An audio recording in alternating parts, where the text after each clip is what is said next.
I welcome you to my channel. Subscribe and listen to my new stories every day. I always thought we were happy. Jenna and I had been married for 14 years, had 2 kids, and built a decent life together. I had a steady job managing a local dealership, and she worked part-time at the university bookstore. We had routines, family dinners, movie nights with the kids, weekends filled with errands and soccer games. Our life was predictable, comfortable. There were no grand gestures, but I thought that was normal. After all, we were in it together. About 6 months ago, though, things started to change. At first, it was subtle, the kind of thing you almost don't notice. Jenna would come home a bit later, always with an excuse about extra hours at work or running into a friend. I'd catch her on her phone more often, her screen lighting up as she sat across from me on the couch, smiling at something she'd read. But whenever I asked about it, she brushed it off, saying it was just a group chat or something funny she saw online. I tried to ignore it. Everyone needs some privacy, I told myself. But as weeks went by, her behavior grew stranger. She'd laugh at texts, sometimes even blush, then tilt her phone away when I tried to glance over. When I asked about her day, her answers were vague, and she'd change the subject quickly, directing questions back at me. I started to feel like I was losing her bit by bit, like someone had crept into our home and stolen my wife, replacing her with this distant, distracted version. One evening, I decided to confront her about it, but not directly. Jenna was in the kitchen, leaning against the counter with her phone in hand, her eyes glued to the screen. I could see her smirking at whatever she was reading. I leaned against the doorway, watching her. When she finally looked up, she gave me that same distant smile. "You look like you're in a good mood," I said, keeping my tone light. "Oh, yeah, it's just work stuff. You know how it is," she replied quickly, slipping her phone into her pocket. "Must be some pretty funny work stuff," I said, trying to laugh it off. She paused, then shrugged. "Just memes and things. You wouldn't find it that funny." But I wasn't laughing anymore. Something wasn't right, and my gut knew it. I wanted to believe her, to brush off the doubts creeping in. But the late nights, the guarded phone, the inside jokes that didn't involve me, I couldn't shake the feeling that Jenna was hiding something. One night, when she left her phone on the counter to grab something from the bedroom, I acted on impulse. The screen was still lit up, and a notification popped up from George. My best friend since high school. He was like family to us, someone who'd been around through thick and thin, the guy who'd helped us move into our first house, the one who cracked jokes at every holiday dinner. The fact that Jenna and George texted wasn't unusual. But this felt different. Curiosity got the best of me, and I picked up her phone. I tapped on the message, telling myself I'd just glance, that I wouldn't dig too deep. But the messages I saw weren't jokes or innocent small talk. They were flirtatious, filled with compliments and little inside references. It didn't take long for me to scroll up and see that they'd been talking like this for months. And worse, the conversations hinted at meetups. My stomach churned as I read on, each message more damning than the last. There was no mistaking it, Jenna and George were seeing each other behind my back. I put the phone down, numb. My mind raced, memories of every interaction I'd had with George flashing through my head. All the late-night drinks, the heart-to-hearts, the times he'd joked about his rough luck with women. It was all a lie, and I'd been blind enough to believe him. My mind replayed every conversation with Jenna, every night she'd said she was working late or meeting friends, and the pieces clicked into place with sickening clarity. I spent the rest of that night staring at the ceiling, my mind spinning with rage, disbelief, and a deep, aching sadness. By the time Jenna came to bed, I was feigning sleep, lying there with my eyes closed as she slipped in beside me. She sighed, settled in, and was asleep in minutes, as if nothing was wrong. I lay awake, feeling the distance between us like a chasm. In the morning, I told myself I needed proof. Real, irrefutable evidence that would leave no room for denial. Maybe it was pride, maybe it was a desperate need to be sure, but I wasn't going to let her gaslight me or twist the truth. That evening, I downloaded a tracking app and managed to install it on her phone. It was easy enough, she trusted me, and her phone was unguarded. I felt a pang of guilt, but then I remembered those texts and how she'd looked at me just last night with no sign of remorse. The guilt faded quickly. Over the next few weeks, I monitored her every move. The app showed me every location, every late night she spent working. I watched as she met up with George at a bar we used to go to together, as they disappeared into quiet spots, as they shared evenings I had no part in. Each alert, each notification was like a knife twisting deeper into my chest. But I waited, letting my anger build, giving myself time to gather my thoughts and plan my next move. When I finally had enough evidence, it was a Friday night. I knew Jenna and George were meeting at a bar across town. They thought they were safe, and maybe part of me wanted to see them with my own eyes. So I got in my car, drove across town, and parked outside the bar, just out of sight but close enough to catch them when they left. About an hour later, they emerged, laughing and walking close together. George had his arm around her, his hand on the small of her back, guiding her toward his car. Jenna leaned into him, her head resting on his shoulder, her laugh carrying through the quiet street. It was a laugh I hadn't heard from her in years. I sat there, hands gripping the steering wheel, my whole body tense as I watched them. Part of me wanted to jump out of the car and confront them right then and there, to yell, to punch, to release the anger boiling inside me. But I held back.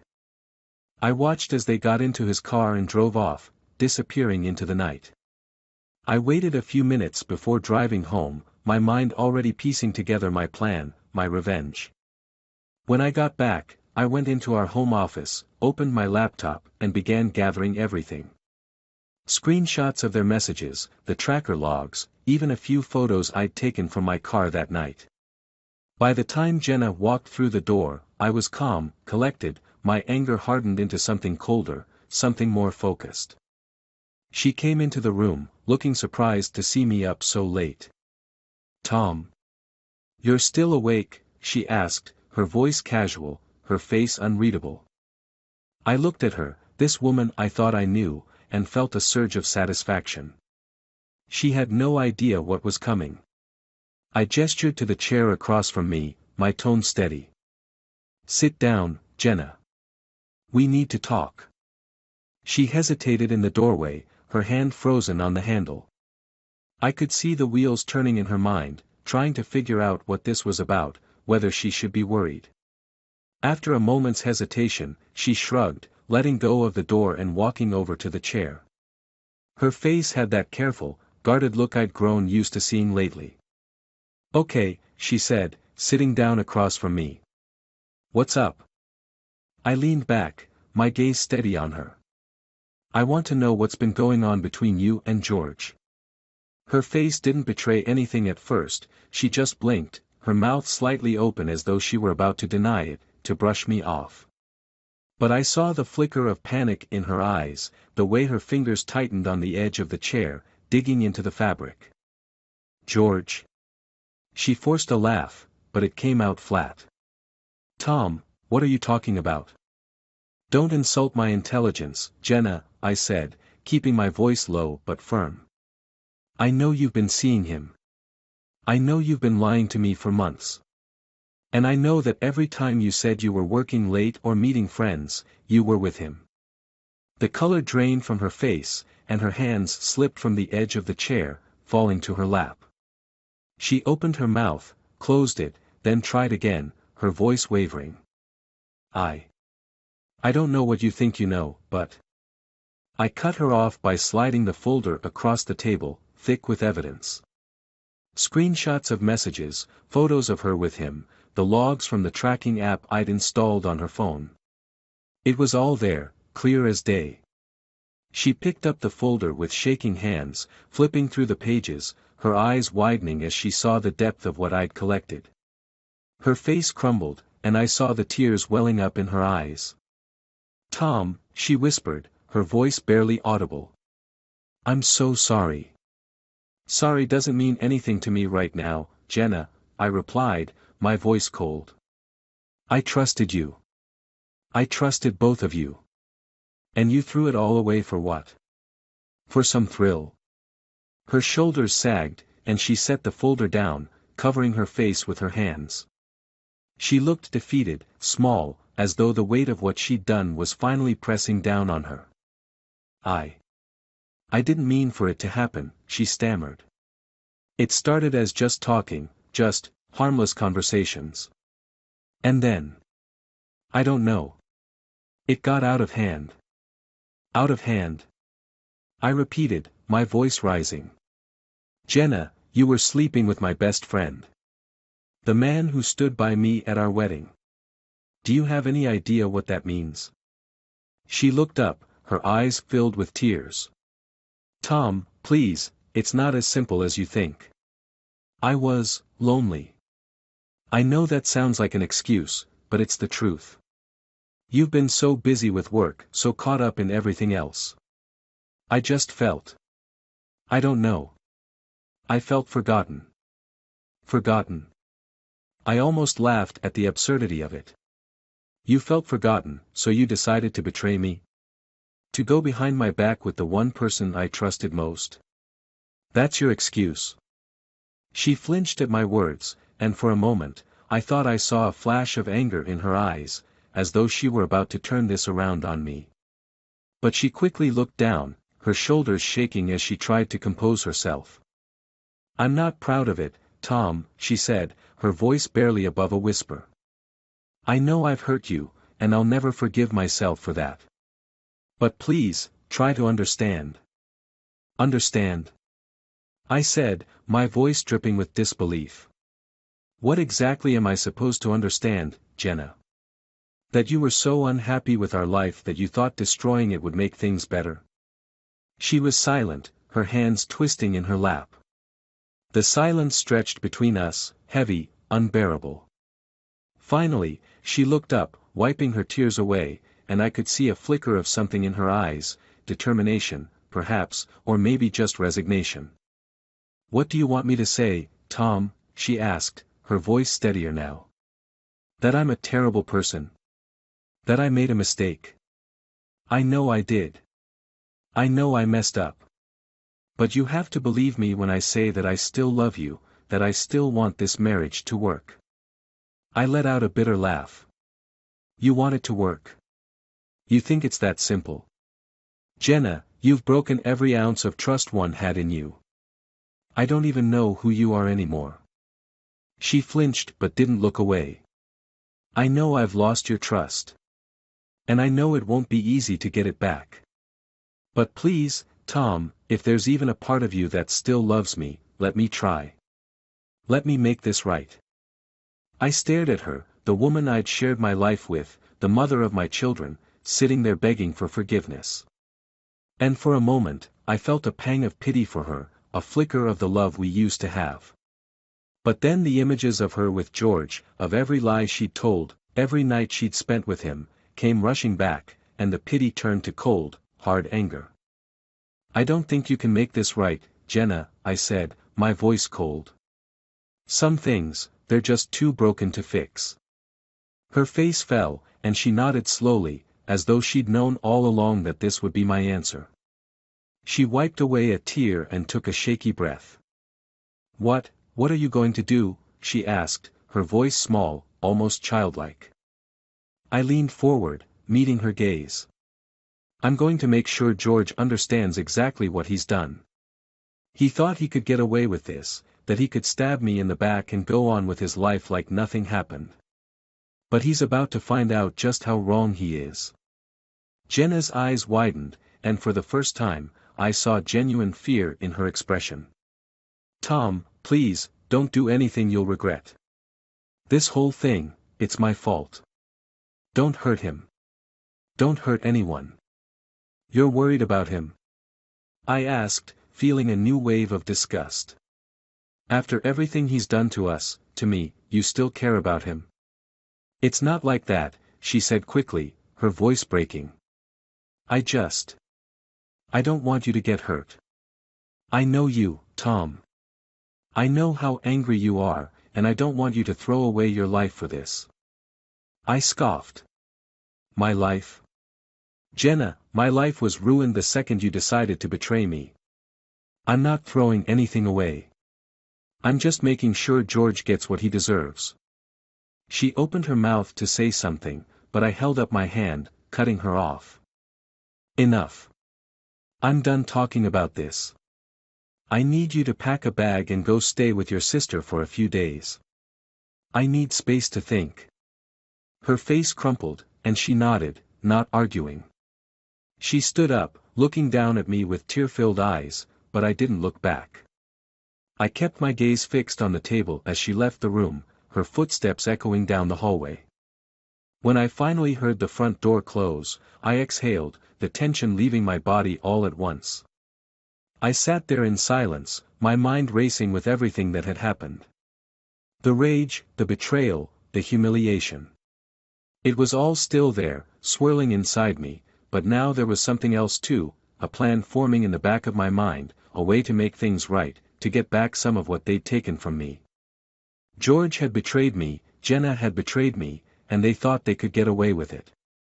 But they had no idea what I was capable of when I was pushed to my limit. The following days passed in a haze, my mind obsessively running through everything I'd learned. With Jenna out of the house, things were eerily quiet. The kids were staying with my parents for a few days, giving me the time and space I needed. I thought back to that last conversation with Jenna and the look on her face when she realized how serious I was. She knew me well enough to understand that I wasn't bluffing. This wasn't going to end with just a few angry words or a cold shoulder. No, I wanted George to feel the consequences in every part of his life. I began making preparations, pulling together every last piece of evidence I had and formulating a plan. George was a man of routines, he was predictable, never strayed far from his usual path. I could almost map out his week by memory alone. Every Thursday, he'd close up his garage early to grab a beer at a dive bar he loved on the east side of town. I decided that would be the perfect place for our first talk. That Thursday night, I drove to the bar and parked outside, waiting. The place wasn't fancy by any means, just a small, dimly lit dive with pool tables and dartboards.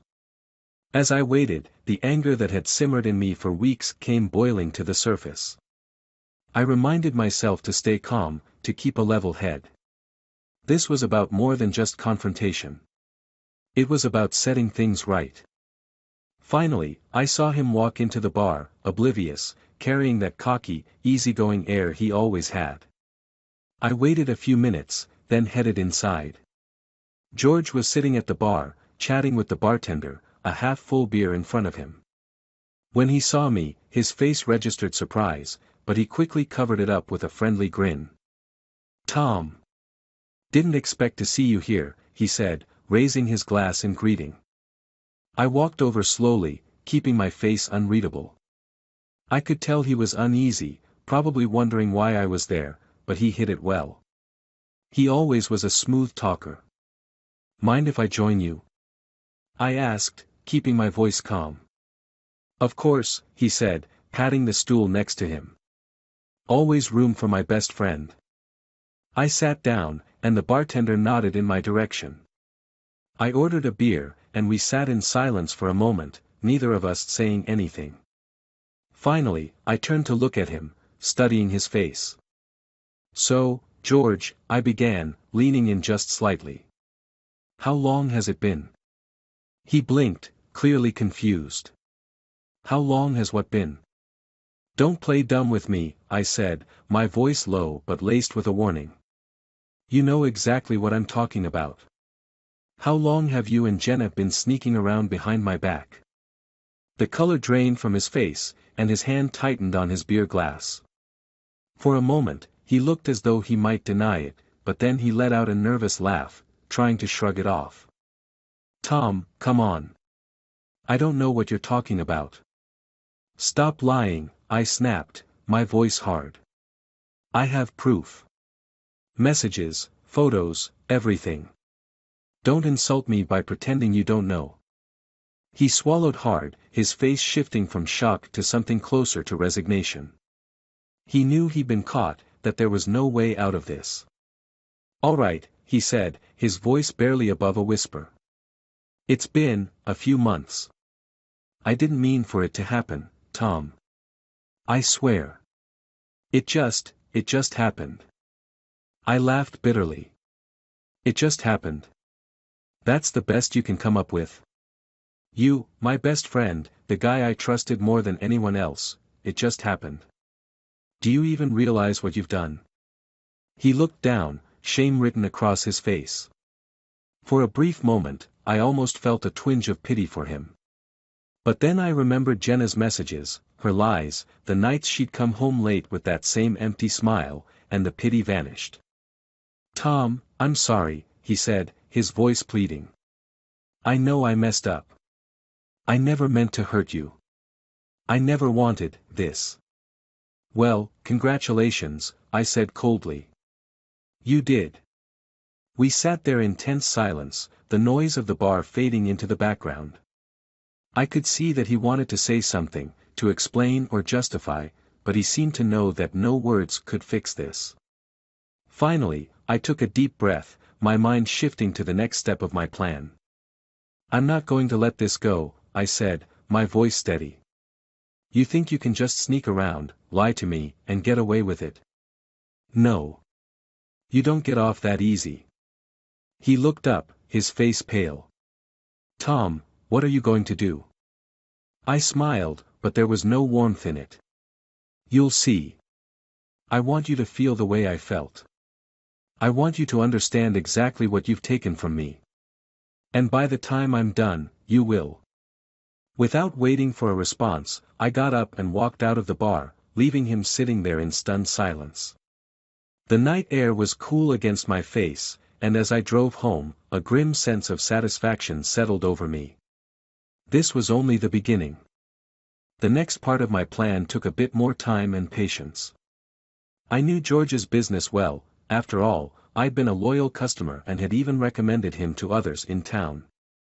But I also knew his weaknesses, the corners he'd cut and the shortcuts he'd take if it saved him a little money. I used that knowledge to my advantage. The following week, I filed a few anonymous complaints with the local authorities, detailing supposed safety violations and shady practices at George's garage. Nothing major, just enough to raise suspicion and bring in inspectors to scrutinize his work. I knew it would cost him, that he'd have to spend time and money to get things in order. It was a small inconvenience, but I hoped it would drive home the point that his life was about to get a lot more difficult. Then I turned my attention to Jenna. She'd been texting me every day, begging to come home, saying she wanted to make things right. I ignored most of her messages, not ready to hear her apologies. But eventually, I knew I had to face her again. One evening, I finally agreed to meet her at a quiet cafe on the edge of town.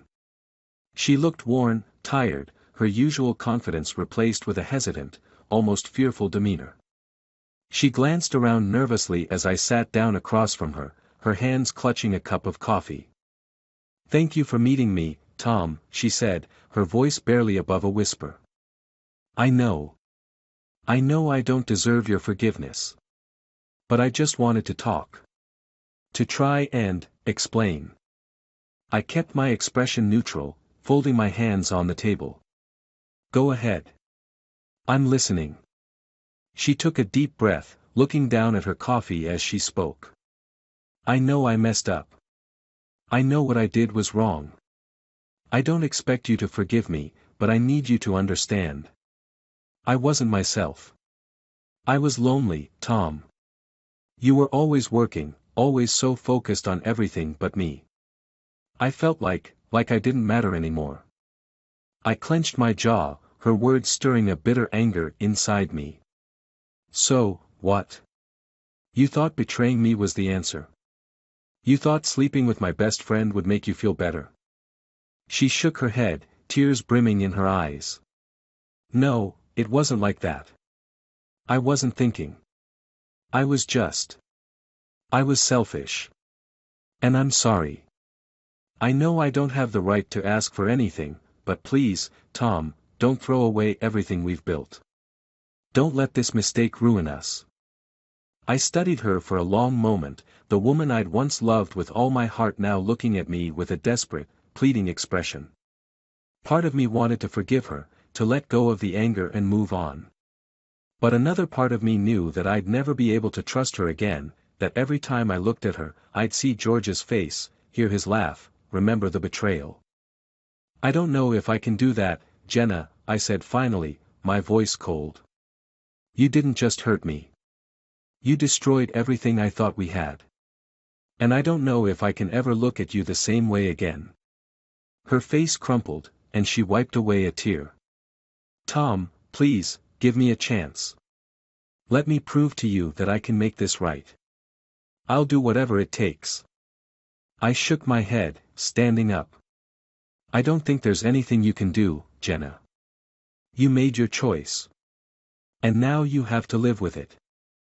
I left her sitting there in the cafe, watching me walk away with a heartbroken expression. As I drove home, I felt a strange sense of relief, as though a weight had been lifted. For the first time since I'd discovered the affair, I felt like I was moving forward, taking control of my life again. But my revenge on George wasn't finished yet. There was still one more thing I needed to do, one final way to make him understand the damage he'd done. And as I planned my next move, a grim satisfaction filled me, knowing that I was finally getting the closure I needed. In the days following my confrontation with Jenna, I thought I would start to feel lighter, maybe even free. Instead, I felt hollow, like I'd torn out a piece of myself I couldn't replace. I went through the motions at work, barely acknowledging the people around me, my mind drifting back to the life I once thought I had. The satisfaction I'd felt plotting my revenge on George was beginning to wear thin, replaced by something darker, something I hadn't anticipated, regret. But I pushed that thought away, determined to finish what I'd started. I'd spent years as a loyal friend, a faithful husband. And now, they would both see exactly what breaking that loyalty meant. A week later, I got a call from Jenna. Her voice was strained, trembling even, like she'd been crying. I almost didn't answer, but some part of me wanted to know what she could possibly have left to say. Tom, she began, taking a shuddering breath. Please, can we meet? Just one last time. There's something I need to tell you. Jenna, I think we've said everything we need to, I replied, feeling the ice in my own voice. I know, but this is different. It's important. Please. I won't ask you for anything else, she whispered, her voice cracking. After a long silence, I agreed. I wanted to get this over with, whatever it was. We agreed to meet at the house, and as I drove there, I wondered what could be so urgent that she'd want to see me face to face again. When I pulled up, she was already there, sitting on the porch steps, her eyes red and swollen. She looked more fragile than I'd ever seen her. For a second, I felt a flicker of sympathy, but I forced it down. This was still the woman who'd betrayed me, the woman who'd left our life in ruins. We sat in silence for a moment before she finally spoke, her hands twisting together nervously. Tom. I haven't been honest with you, she said softly. There's something I didn't tell you. And I know I don't have the right to ask for your forgiveness, but I just need you to hear me out. I crossed my arms, waiting. Go on. She swallowed, staring down at her hands. I found out a few months ago that I'm sick. The doctor said it's aggressive, that it's spread too far to operate. I don't have long. Her words hit me like a punch to the gut. I searched her face, looking for any sign that this was some kind of twisted ploy, but all I saw was raw, painful sincerity. My mind reeled, struggling to process what she'd just told me. You're serious? I asked, my voice barely a whisper. She nodded, her eyes filling with tears. I'm so sorry, Tom. I was so afraid. I didn't know how to tell you. I felt alone, lost, and that's part of why I turned to George. It wasn't right, I know that. But I was scared, and I needed someone. I needed someone to make me feel alive again. I looked away, the anger inside me swirling with a new, terrible ache. I wanted to hate her, to cling to the betrayal, but the image of her, so broken, so vulnerable, was blurring those lines I'd held so tightly. My hands were shaking, and I forced myself to breathe, to think. "How long have you known?" I asked finally. She wiped a tear from her cheek, her face pale. "Since last summer. I didn't want to tell you, didn't want to burden you with it. I thought maybe if I kept it to myself, I could keep some kind of normalcy. But then, with everything that's happened, I knew I couldn't hide it any longer." I felt a strange numbness settle over me, a cold emptiness that seemed to fill every corner of my mind. All this time, I'd been planning my revenge, focused on making her and George pay, and I'd missed the truth entirely. She hadn't just been unfaithful, she'd been dying, alone and terrified, hiding from me because she couldn't bear to let me see her suffer. My mind went back to George, to our conversation in the bar, to the lengths I'd gone to make his life a living hell. And now, all of it felt meaningless, hollow, like a bitter aftertaste I couldn't get rid of. I had thought that revenge would bring me closure, but standing here with Jenna, all I felt was regret, like I'd taken something too far, something I could never undo.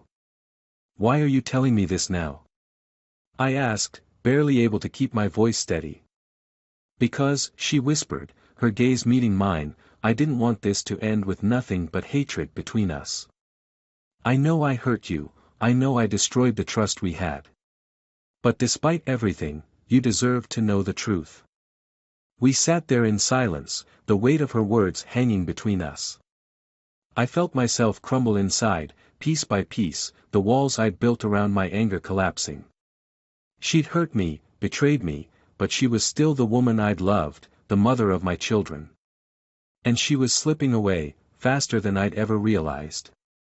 "Jenna," I said finally, my voice barely a whisper. I wish you'd told me sooner. I wish things had been different." She nodded, her face etched with regret. "So do I, Tom. I never meant for it to end like this." We stayed there for a while, the silence stretching between us, the weight of everything unsaid pressing down on us. In that moment, I realized that revenge had only deepened the wounds, widened the chasm between us. And now, as the end loomed closer than I'd ever imagined, all I felt was sorrow, a hollow ache for the life we'd once shared. As I left her that night, driving back alone in the darkness, I realized that I'd lost something far greater than revenge could ever fix. Jenna would be gone soon, and with her would go all the bitterness, all the anger, leaving only the quiet, lingering sadness of a life that might have been. And as much as I wanted to turn back, to take back every hateful word and vengeful act, I knew it was too late. Some things, once broken, can never truly be made whole again.